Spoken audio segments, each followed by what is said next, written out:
Here. Lloyd.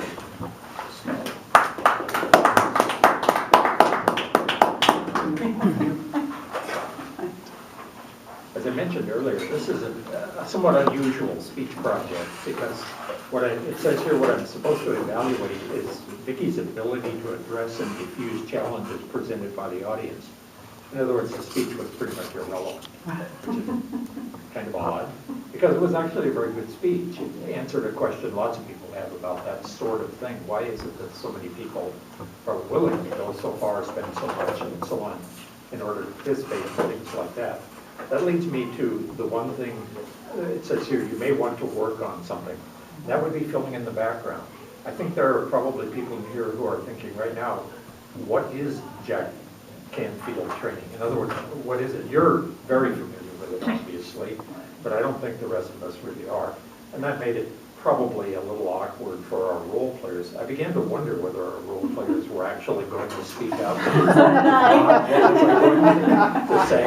But it all worked out okay. And Jack, thanks a lot for jumping in at the wrong moment on the speech. Too much is probably better than not enough.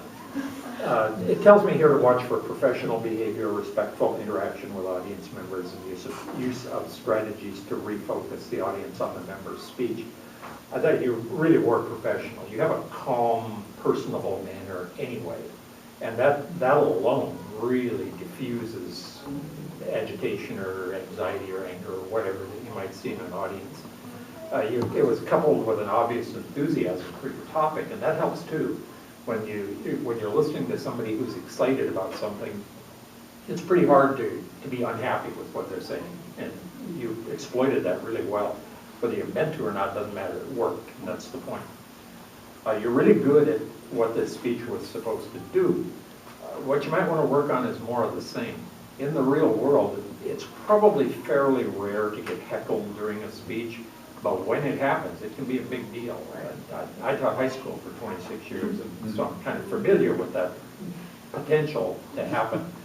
And you really do have to be careful about what you do. Just telling whoever's heckling you to shut up sometimes doesn't work. It sometimes does work, but not always.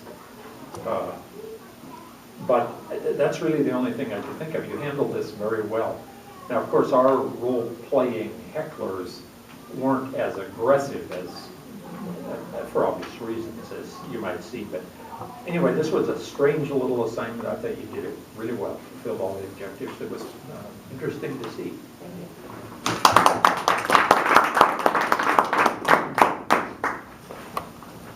Thank you, Lloyd. All right, it's time now for our evaluation.